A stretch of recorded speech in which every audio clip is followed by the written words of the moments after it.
Hello viewers, on today's gist about Nnamdi Kanu, the table has turned in a way you won't expect. You need to listen closely because a lot is happening fast, especially after the last judgment in the High Court. But before we dive in, make sure to subscribe to Africa Pulse Network, hit the like button, and drop your thoughts in the comments section. Your support helps us bring you more exclusive stories and political updates across Nigeria. Now let's get into it. Nigeria's political scene is heating up again, and this time, it's all about Mazi Nnamdi Kanu, yes, the same IPOB leader whose case has been shaking the nation for years. Right now, the Supreme Court has received a brand new motion from Kanu's legal team, and what's inside that document could shake the entire judiciary to its roots. According to reports, Kanu's lawyers are saying that the 2023 Supreme Court judgment, the one that allowed his trial to continue, was based on a wrong law that doesn't even exist anymore. Imagine that. They're claiming the ruling itself might be invalid because it relied on a repealed act. So here's the backstory. After his arrest in 2015 and his later escape, Kanu was dramatically brought back from Kenya in 2021, a move described internationally as an extraordinary rendition. Many human rights groups condemned it, saying Nigeria violated both its own and international laws. Then, in October 2022, the Court of Appeal freed him, saying the federal government messed up the process, that the court had no right to even try him because of that illegal rendition. People celebrated everywhere. But then came December 15, 2023. The Supreme Court reversed that freedom, saying yes, the rendition was illegal, but that doesn't mean the trial should stop. That decision kept Kanu in DSS custody till today.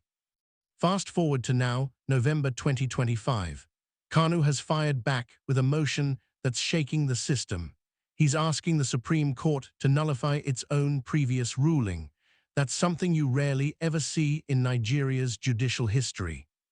He's saying the judgment was made per incuriam, meaning through a lack of care, because it relied on the Terrorism Prevention Amendment Act of 2013, which was already repealed by the Terrorism Prevention and Prohibition Act of 2022. Simply put, he's saying, you used the wrong law to judge me. Now here, where it gets hotter fire. Kanu said he only discovered this error recently because while in DSS custody, he didn't have access to all his documents. Once he got them and read through, boom, he spotted the big flaw. His lawyers quickly filed the motion, backed by an affidavit from his younger brother, Prince Emmanuel Kanu, confirming how they were denied full access. And guess what? This motion, if accepted, could completely reset the entire case, wiping out years of prosecution under the old law. Meanwhile, reactions are flooding in. IPOB is fully behind him, saying Kanu will never give up until justice is done. Legal experts are split. Some say the motion is strong and could actually stand. Others argue that the offense happened when the old law was still active, so it's valid. Politically, everyone is watching.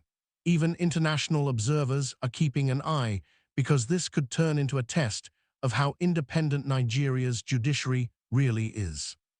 But there's tension because Justice Omotosho at the Federal High Court has already fixed November 20, 2025 for the final verdict on Kanu's case. So if the Supreme Court entertains this motion before that date, it could totally change the game. For now, Kanu's fate is hanging between two courts, one fighting for correction, the other pushing for conclusion. At the end of the day, this isn't just about one man's trial. It's about law, justice, and how much power the Nigerian Supreme Court really holds when its own decision gets questioned. So what's your take on this? Do you think the Supreme Court will admit its error and reopen Kanu's case? Or will they stand their ground and keep the old judgment firm? Drop your thoughts below backhand medium, subscribe to Africa Pulse Network, and stay tuned, because this gist is far from over.